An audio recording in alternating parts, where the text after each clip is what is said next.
O senador Eduardo Girão, seja muito bem-vindo, senador. Boa noite.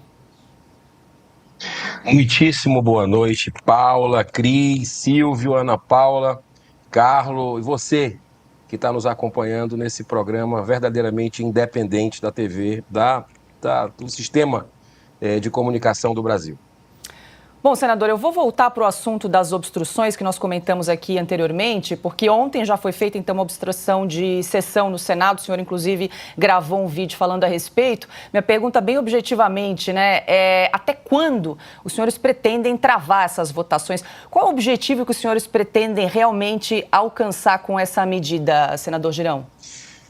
Em primeiro lugar, Paula, eu queria dizer que eu assumi o mandato em 2019 e eu nunca me senti tão feliz realmente aqui, me sentindo cumpridor do meu dever na Casa Revisora da República. Depois de muita cobrança, depois da sociedade, de forma respeitosa, pacífica, cobrar os seus senadores, a Casa Revisora da República ela se levanta diante de abusos do Supremo Tribunal Federal, diante da usurpação do nosso poder de legislar, e eles vêm, desde antes mesmo de eu chegar aqui, tomando medidas, matérias à frente, desrespeitando esse parlamento em assuntos como a lei das estatais, o marco temporal, a questão agora do imposto sindical, aborto, drogas, ou seja, o Supremo está com a chave de decisões do país, né, e não precisa mais de ninguém. Então, o presidente Rodrigo Pacheco tomou, junto com os colegas, foi um clamor da maioria do Senado, depois de a gente fazer uma obstrução forte ontem, paramos aqui a casa completamente, né? E hoje também. Hoje não funcionou nenhuma comissão, a não ser a CCJ, onde nós pudemos votar e aprovar por 16-10 o PL, muito bem relatado pelo senador Marcos Rogério. E agora, nesse momento que a gente está conversando aqui, a gente está votando, já votei agora há pouco no plenário, estou vindo aqui conversar com vocês, porque hoje a gente vai vencer. Hoje a gente vai colocar aqui uma pá de cal nesse assunto, e aí, como eu estava ouvindo o Silvio falando, vamos para outras esferas, porque vai criar um impasse, realmente, mas eu acredito que o caldo gerado aqui, tanto na Câmara dos Deputados como no Senado Federal, a massa crítica, depois de tantos debates e tanto movimento da sociedade, eu acho que não é possível que o Supremo Tribunal Federal queira prosseguir, porque aí vai empacar realmente, inclusive, as matérias de interesse do Supremo aqui dentro e de interesse do governo Lula aqui dentro do parlamento. Perfeito, senador. Agora a gente vai girar com as perguntas dos nossos comentaristas. Ana Paula Henke, eu tenho pergunta para o senador Girão. Boa noite, senador. Uma honra tê-lo aqui novamente, louvando essa ação de vocês de se levantar diante dos abusos do STF. Parabéns, senador.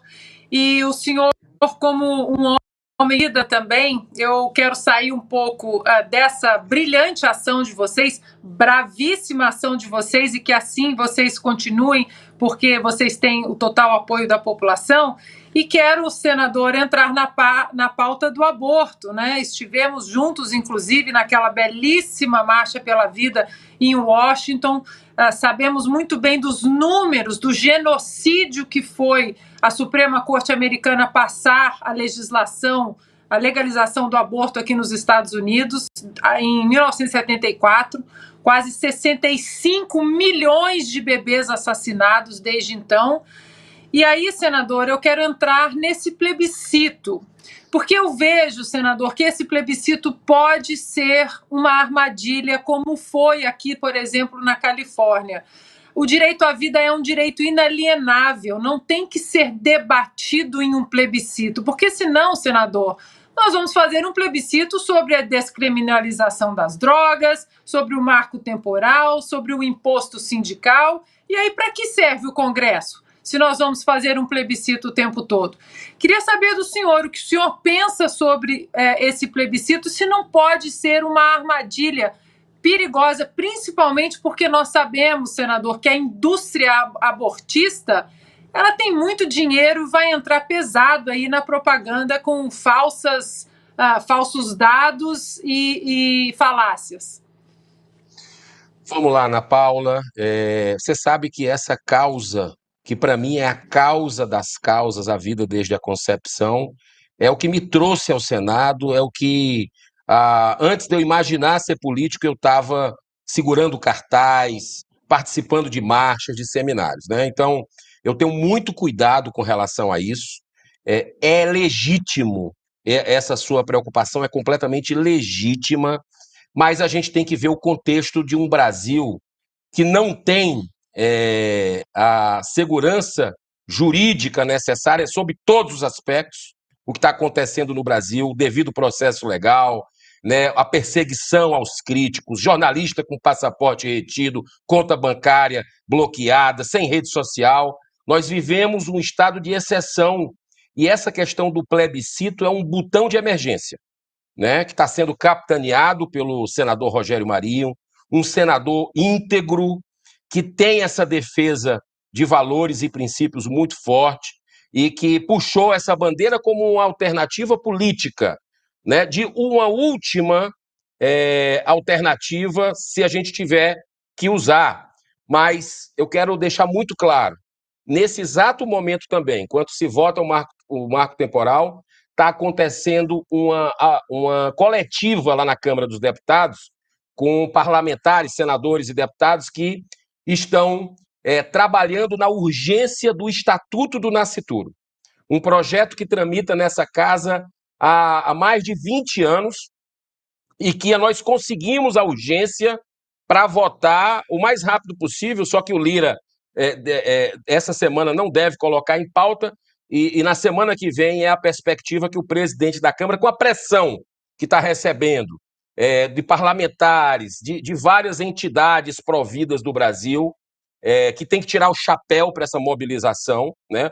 Como eu estava vendo o Carlos falando há pouco tempo, né? A situação daqui do Brasil é um pouco diferente, graças a Deus, de países como Portugal, que eu presenciei o plebiscito naquela época lá, onde, faltando 4 dias para a eleição, para a definição do plebiscito, os providas estavam ganhando, mas aí veio dinheiro de organizações internacionais, que a gente sabe quais, né? Veio o poder da mídia, que é a favor do aborto, da grande mídia, e reverteram com falácias, colocando mulheres atrás das grades, chorando, como se isso fosse penalizado, como se as pessoas fossem presas por fazer aborto. Tem outros tipos de medidas. Então, a gente está com muita responsabilidade nesse assunto. O importante que a gente saiba é o seguinte: o STF está lá, é um tribunal político, é um tribunal que milita ideologicamente nessa causa e a qualquer momento pode legalizar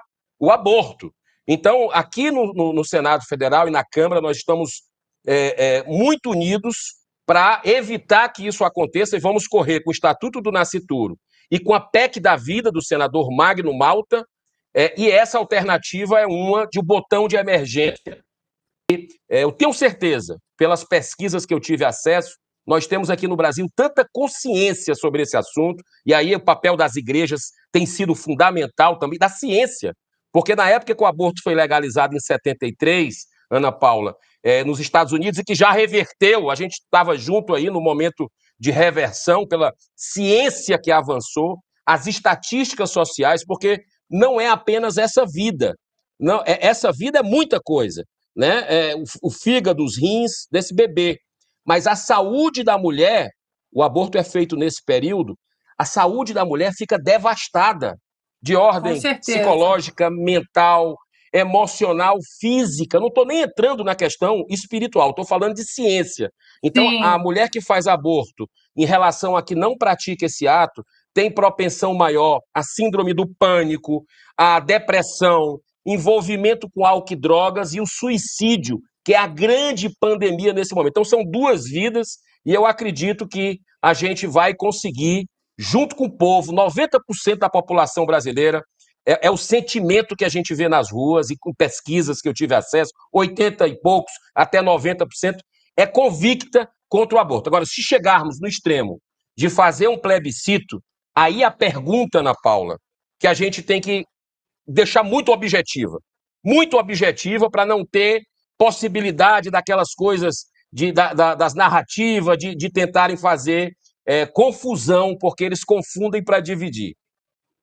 Mas, senador, e o senhor não tem nenhuma preocupação em relação a essas urnas que foram usadas em 2022? É claro que é um debate justo. Houve fraude em 2022? Não, ninguém sabe se houve ou se não houve. O fato é que em 2022 nós usamos urnas e fomos proibidos de debater sobre essas urnas e sobre a segunda camada de transparência e segurança, que seria a cédula de papel como segunda camada de segurança. Nós vamos usar essas urnas num plebiscito, mas um outro ponto me preocupa, senador, e confesso e acredito também que há boas intenções de pensar num plebiscito, porque estamos diante de uma nação pró-vida. Eu concordo com o senhor. Mas um ponto, essas urnas. E o segundo ponto, abrir esse debate, é necessário debater num plebiscito se a vida de inocentes é importante ou não? Vamos lá, Ana Paula, mais uma vez lhe parabenizando. Ontem eu recebi, eu não assisti, não pude, nesse caos que a gente está vivendo, mas graças a Deus está entrando tudo nos eixos agora. Mas eu recebi pessoas que lhe acompanham, que lhe admiram, da sua preocupação. E repito, é legítima. Vamos agora responder esses dois questionamentos.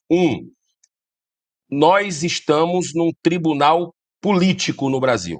Eu vejo isso de forma clara, né? Ali era para tirar a toga e disputar a eleição. Você vê as declarações hoje do ministro Barroso, falando de pobreza, falando de saneamento. Isso não tem nada a ver com resguardar a Constituição, com estar ali atento aos autos. Que a gente está vendo, inclusive, no processo aí do dia 8 de janeiro, tirando a possibilidade de defesa do plenário presencial, né? Tirando o direito dos advogados. Então, os valores estão completamente invertidos, porque quem acha que manda no Brasil é o STF hoje. Agora, tendo em vista uma questão política de um tribunal que ainda não se tocou, não caiu em si, e o Senado está se levantando para mostrar o tamanho, o Congresso Nacional agora finalmente está se levantando, eu acho que essa poeira decantando, a gente não vai precisar usar esse botão de emergência, Ana Paula, com relação à questão do plebiscito, né? Porque tem um conflito ético. Eu concordo plenamente com você. Quem é que vai dizer se eu vou viver, né? Porque eu já fui desse tamanho. Eu já fui, você foi, todos nós fomos. Quem que vai dizer que eu vou viver e o outro vai ter que tirar, que matar? Eu não posso decidir sobre a vida de ninguém. Agora, para uma ação de um tribunal ainda político, completamente fora da caixinha, a gente precisa ter também instrumentos para barrar. Agora, não é a prioridade nesse momento, né? Embora que o povo iria para a rua. E eu acho que o brasileiro está precisando ir para a rua. E esse era mais um motivo de engajamento de uma população que está gostando de política, que está acompanhando a política, e que é assim que a gente vai mudar. Dia 12 de outubro, Ana Paula, aqui no Brasil, nós vamos invadir várias cidades de forma ordeira, pacífica, em favor da vida, desde a concepção. A minha cidade, Fortaleza, vai estar, eu estarei com a população junto, e muitos outros colegas estão chamando para os seus estados. Então, isso para a capacidade de mobilização, para levantar as pessoas novamente, né, para cobrarem seus representantes por pautas. E aí depois tem que entrar a questão das drogas, que o Senado está se levantando também na PEC antidrogas, que já foi protocolada para barrar o ativismo do Supremo Tribunal Federal, e a gente tem outras etapas. Questão das urnas eletrônicas, né? Nós estamos trabalhando em vários projetos para dar mais transparência, mais segurança às urnas eletrônicas. Não pense que esse grupo aqui da oposição e até de outros parlamentares que nem da oposição parou com esse ideal. Nós queremos ter outra trava de segurança, queremos mais transparência e vamos lutar por isso no limite das nossas forças, né? Então, assim, o que a gente precisa entender é que o Senado, e eu quero parabenizar a população brasileira, eu quero parabenizar Oeste Sem Filtro e toda a mídia verdadeiramente independente, porque o Senado está se levantando graças a vocês, graças a essa força-tarefa que nós estamos fazendo junto, né, que a gente vê nos aeroportos, conversando com os senadores, nas ruas, nos mercados, né? O brasileiro está cobrando, está acompanhando, e o Senado está se levantando. Isso é motivo de muita esperança para o futuro do Brasil. Senador Girão, Silvio Navarro tem uma pergunta para o senhor. Senador, boa noite, prazer revê-lo mais uma vez. Quero parabenizá-lo pelo empenho, porque o senhor é um senador vigilante em momentos de letargia do Congresso Nacional, mas hoje é um dia de parabenizar por esse start político que algumas frentes e alguns partidos, inclusive, parece que decidiram tomar. O que a sociedade quer é justamente isso, é ter um pouco de esperança, é se sentir representada dentro do Congresso Nacional. Então a minha pergunta é a seguinte, qual é a extensão dessa obstrução?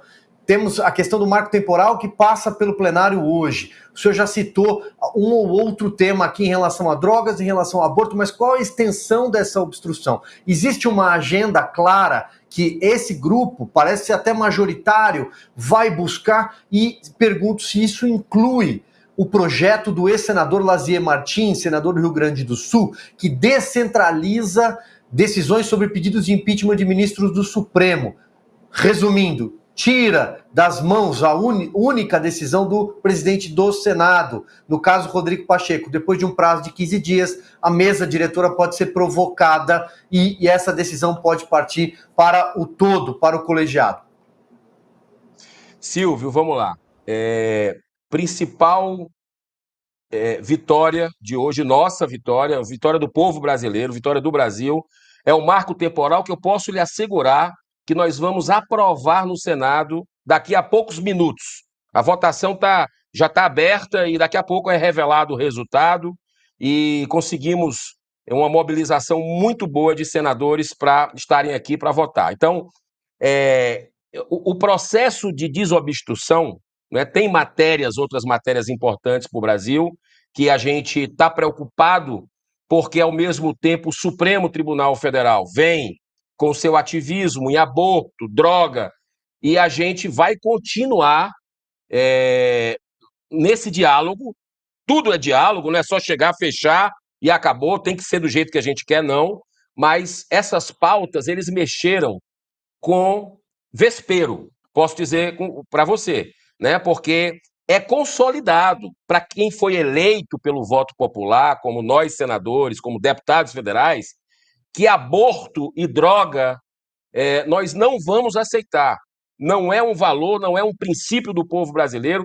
É muito claro que o brasileiro é pró-vida e quer uma vida saudável para os nossos jovens. Então, nós temos estatísticas, eu posso afirmar para você, sem medo de errar, que 90%, por isso que eu digo, é muito próximo da sociedade ou quase igual, 90% dos senadores são a favor da vida, contra aborto e contra legalização de porte de drogas. Então, nós já temos uma PEC que conseguimos rapidamente a assinatura para a PEC antidrogas. E olha que detalhe, o primeiro signatário dela foi o presidente Rodrigo Pacheco.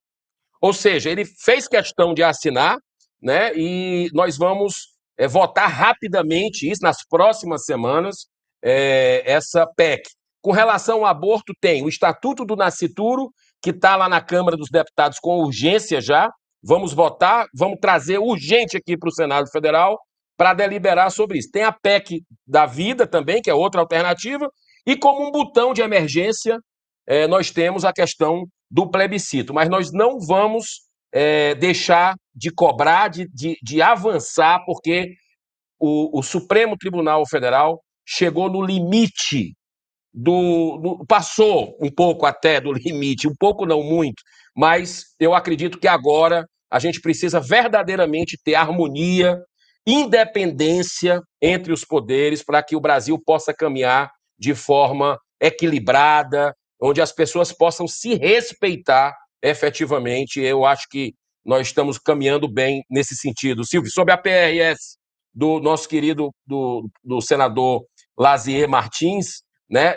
Já estamos conversando na reunião de líderes para pautar com urgência essa deliberação que vai tirar o poder do presidente, do próprio presidente do Senado. Não tem como ficar tudo na mão do presidente, pedidos de impeachment e 60 pedidos de impeachment sendo engavetados, sem prazo para voltar para o plenário, né? Então, a gente, na reunião de líderes, já estamos conversando isso e com uma boa notícia também.